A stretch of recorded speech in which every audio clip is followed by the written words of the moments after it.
Kartu merah yang diterima oleh David Beckham pada pertandingan babak 16 besar Piala Dunia tahun 1998 antara Inggris melawan Argentina menjadikan Beckham musuh nomor 1 bagi rakyat Inggris. Namun, pada tahun 2001, Beckham menyelamatkan timnas Inggris dan dipuja sebagai pahlawan. Halo, assalamualaikum. Jumpa lagi dengan saya di channel Obrolan Haris. Sesekali saya ingin ngomongin tentang sepak bola. Kangen juga ya, karena pernah menjadi wartawan sepak bola di gilabola.com. Tapi ini juga masih terkait dengan sejarah kok. Jadi nggak melenceng jauh-jauh ya. Karena akan membicarakan bintang sepak bola Inggris tahun 2000-an, yaitu David Beckham. Pada masa keemasannya, David Beckham ini bergabung dengan sejumlah klub elit dari Manchester United, Real Madrid, LA Galaxy, dan di timnas, David Beckham juga sempat menjadi kapten. Pria kelahiran London, 2 Mei tahun 1975 ini, memulai karir profesionalnya ini bersama Manchester United saat MU dilatih oleh Alex Ferguson. Tetapi kita tidak akan bahas mengenai kiprah David Beckham bersama klubnya ya. Kita akan bahas yaitu mengenai ulah David Beckham yang sempat menjadi musuh publik Inggris, musuh nomor 1 ya. Dicaci, bahkan bukan hanya dirinya, istri dan anaknya juga sampai terkena bully dari rakyat Inggris. Kita akan bahas bagaimana ia bisa menjadi seperti itu dan bagaimana David Beckham bangkit dari keterpurukan itu dan menjadi seorang pahlawan yang dipuja bagi rakyat Inggris. Jadi dari dicaci terus nantinya dipuja. Masa kelam David Beckham itu terjadi pada tahun 1998 ketika Inggris bertemu dengan Argentina di babak 16 besar Piala Dunia tahun 1998. Kartu merah yang ia terima benar-benar membuat Beckham ini sebagai musuh rakyat Inggris. Sepanjang tahun, cacian dan hujatan menjadi menu sehari-hari. Bahkan saat ia sedang membela klubnya Manchester United. Kartu merah ini menjadi titik terendah di sepanjang perjalanan karirnya sebagai seorang pesepak bola. Kartu merah itu benar-benar menghancurkan saya.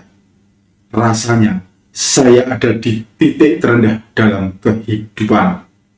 Namun saya bersyukur untuk Tony Adams. Ia menjadi satu-satunya pemain yang ada buat saya di ruang ganti, ucap Beckham dalam sebuah wawancara setelah kejadian kartu merah beberapa tahun sebelumnya. Pertandingan itu digelar pada tanggal 30 Juni tahun 1998 di Stadion Geoffroy Guichard di Saint-Étienne-Loire, Prancis. Sebenarnya, kedua tim bermain api sejak fluid kick-off dibunyikan. Argentina membuka keunggulan terlebih dahulu lewat gol penalti dari Gabriel Batistuta. Inggris berhasil menyamakan kedudukan di menit ke-10 melalui tendangan penalti Alan Shearer. Kemudian, skuad Three Lions, asuhan dari Glenn Hoddle, memimpin lewat gol Michael Owen di menit ke-16 melalui proses soloran yang ciamik. Argentina kembali menyamakan skor menjadi 2-2 melalui gol Javier Zanetti di penghujung babak pertama. Petaka dimulai pada menit ke-57 ketika gelandang Argentina Diego Simon melakukan tackle keras terhadap David Beckham, sehingga Beckham terkapar kesakitan. Beckham terbakar emosi. Ia menendang bagian belakang dari Diego Simon saat sang pemain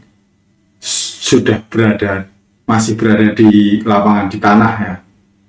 Apesnya, wasit asal Denmark, Kim Milton Nielsen, melihat aksi Beckham tersebut. Sang pengadil mencabut kartu merah. Akibatnya, Inggris harus bermain dengan 10 orang di sisa pertandingan. Artinya dari menit ke-57 mereka harus bermain dengan 10 orang. Ini memang menjadi berat karena lawan yang dihadapi adalah Argentina, tim yang sangat kuat saat itu. Ketika skor berakhir 2-2, maka pertandingan harus dilanjutkan dengan adu penalti.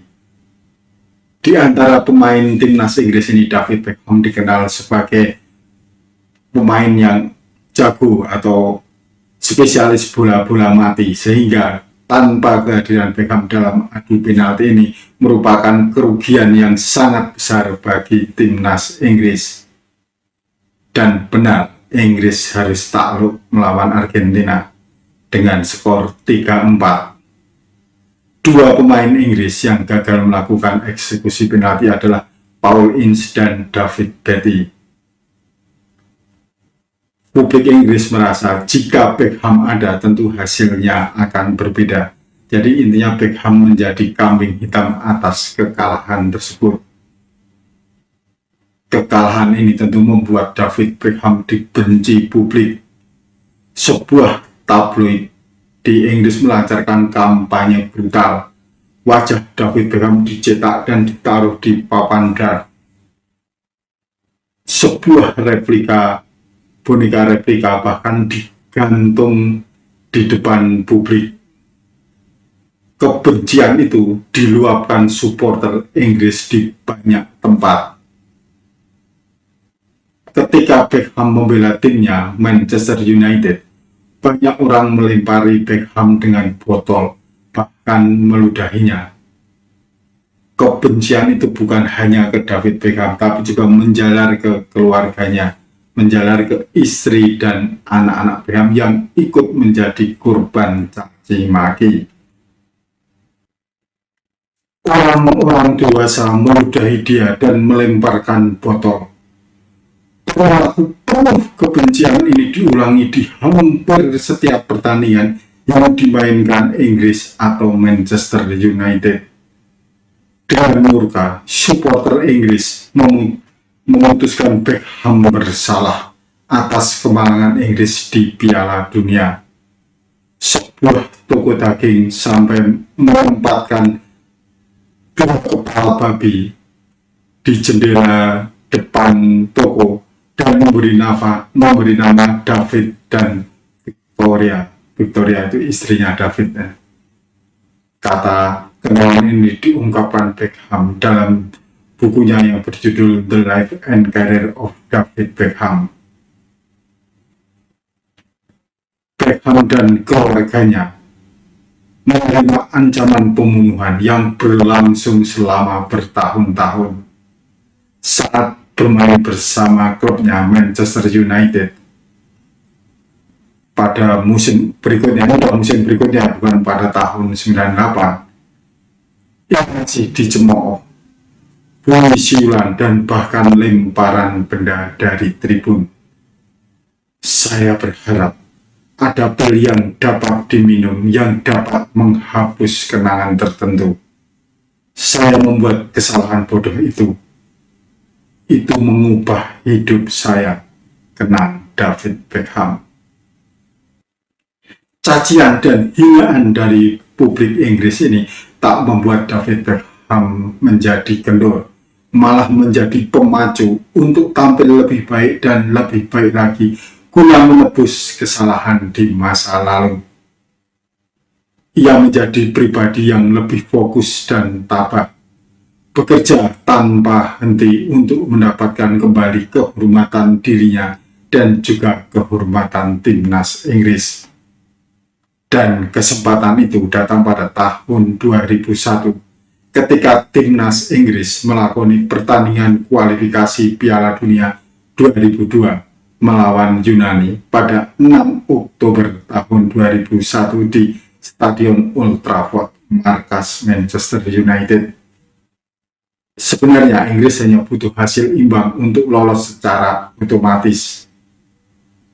Karena dengan hasil imbang ini Inggris menjadi juara grup 9. Namun menjelang akhir laga Inggris justru tertinggal 1-2 saat waktu normal hampir habis. Jika Inggris kalah, maka mereka harus melakoni laga playoff agar lolos ke Piala Dunia 2002. Tentu butuh perjuangan lebih berat lagi. 2 gol Yunani itu dicetak oleh Angelos Karistes pada menit ke-36 dan Demis Nikolaus pada menit ke-69. Sementara 1 gol Inggris dicetak oleh Sheringham di menit ke-68. Di masa injury time, tepatnya pada menit ke-93, Inggris mendapatkan hadiah tendangan bebas dari jarak 25 yard. 25 yard itu sekitar 22 meter. Beckham dipercaya sebagai Al-Qujum, dan hebatnya ia berhasil menjalankan tugasnya dengan baik. Sepakan Beckham melaju mulus ke pojok kanan gawang Yunani yang membuat penjaga gawang tak bisa berkutik. Gol tersebut membawa Inggris lolos ke putaran Piala Dunia tahun 2002 yang digelar di Jepang dan Korea Selatan. Pendukung Inggris di Old Trafford melompat kegirangan merayakan gol Beckham. Beckham terus dipuja, publik lupa dosa tahun 1998. David Beckham pun bisa menuntaskan terhadap kesalahan yang pernah diperbuatnya. Ia bukan lagi menjadi penjahat Piala Dunia. Kini ia menjadi pahlawan nasional. Kebangkitan ini menjadi pondasi kekuatan mental yang ia bawa sepanjang sisa karirnya bersama Real Madrid, LA Galaxy hingga akhir karirnya. Moral dari cerita ini adalah kita tidak boleh menyerah ketika sedang terpuruk, ketika sedang berada dalam titik terendah. Teruslah berjuang untuk mencari titik balik guna meraih kesuksesan. David Beckham telah membuktikannya.